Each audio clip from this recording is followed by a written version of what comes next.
Hello, friends. This is Dave Hurwitz, executive editor at ClassicsToday.com, here with a review of a fabulous, and I mean fabulous, new performance of Bruckner's Fourth, featuring the Atlanta Symphony, conducted by Nathalie Stutzmann. Now, you know, we don't exactly need more Bruckner, and there's been so much crappy Bruckner out there recently that it kind of freaks me out. And the fact that we've got Atlanta, which is a wonderful orchestra, doing it, and Stutzmann, who is an unknown quantity as far as Bruckner goes, well, it made me curious. Let's put it that way. Turns out they're fantastic. I am so happy and so relieved. I mean, Stutzmann has been revealing herself gradually as an excellent conductor. I mean, she really is. And although this recording is out in Europe, it's not available as physical product here in the U.S. yet, so I had to download it and listen to it that way, which was perfectly fine. It's on Warner. It's very well recorded. It sounds beautiful. But it's kind of interesting that, you can't get these things at the same time internationally still. You know, the industry was always all over the place when it came to different territories, but you would think that in this day and age, you should be able to get product internationally at the same time.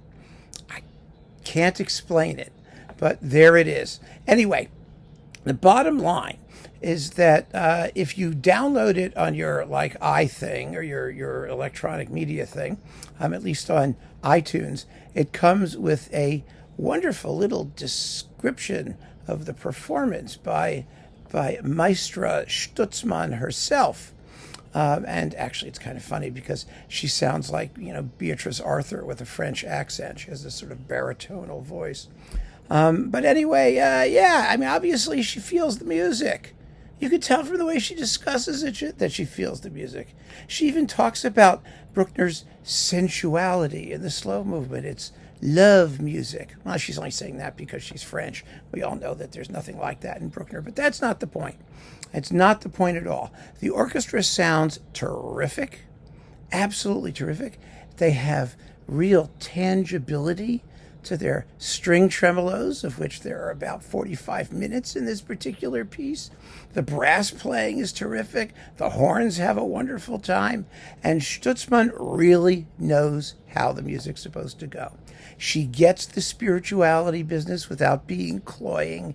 The music has grandeur. The lyrical passages, like the second subject of the first movement, da-da-dum, pa-pa-bum-bum. Remember how horribly Christian Thielemann did it? With the contrapuntal balances all messed up and all. It was just horrible. I mean, she just nails it. It has clarity. It has lyricism. It has flow. She doesn't try to unsectionalize the music. The big moments are big and glowing. The brass chorales corral everybody. It's the slow movement with its sensuality is really beautifully paced. The scherzo, the hunting scherzo, oh boy. Yes, they hunt. I would have preferred a little bit more horn triplet things at the very end of each section, because the horns are sort of the leads in that particular movement. But you get them. They're there. And it's very, very exciting. And she doesn't rush it, but she also doesn't drag, which is, means it's about just right. And the finale. Oh, the finale. Well, the finale, is a patchwork. It just is.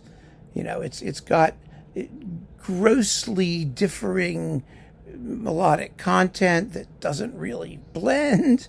It just sort of lays there. Bruckner worked on it 150 times. The edition that she uses, by the way, is the normal one. The one that we expect, the one that you're supposed to use. There's no strange textural things or ridiculousness there, thank God. And she goes for grandeur. She really does. It's not like she doesn't have this idea that she has to somehow make it less of a patchwork. She plays each section for what it's worth. And that's, I think, the way you got to do it, quite frankly, because that's what it is. That's how it goes. And I have to say, the coda at the very end, which she talks about in her little chat about being one of the great crescendos in all of music. Well, it is, and she plays it that way. In fact, I would go so far as to say she handles the coda as well as anybody since Celibidache. She's not as slow, but she has all of that mystery, the detail, the gradations.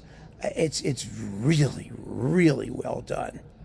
And, these days particularly, with this symphony especially, and Bruckner generally, it really makes a difference when the interpreters feel the music, are committed to the music. I mean, you feel that, you hear that. It's a very serious performance by somebody who really gives a damn. and we have very little of that these days. We really do. I mean, I'm really hoping that they don't use this as an excuse to go do like a whole symphony cycle or something crazy like that. We don't need that. Let Madame Stutzmann pick the couple things that she does best and just do them, and show herself off at her absolute, the top of her form, and let's see where it all shakes out, what repertoire she comes to be associated with. But I will say, it's very easy to be cynical and say, oh God, not another Bruckner fourth. Oh gee, when is it going to stop? And it's, and it's Atlanta, not the world's greatest Bruckner orchestra. But I'm saying that meaning they're not identified with this composer, let's put it that way. But they sound like a great Bruckner orchestra here. They really do. I mean, they are, Stutzmann gets them to make the right sound. The balances are all right. I mean, it's all the way it's supposed to go. And there is such a tendency to go lazy in Bruckner symphonies because they're annoying to play. I mean, they really have strings particularly.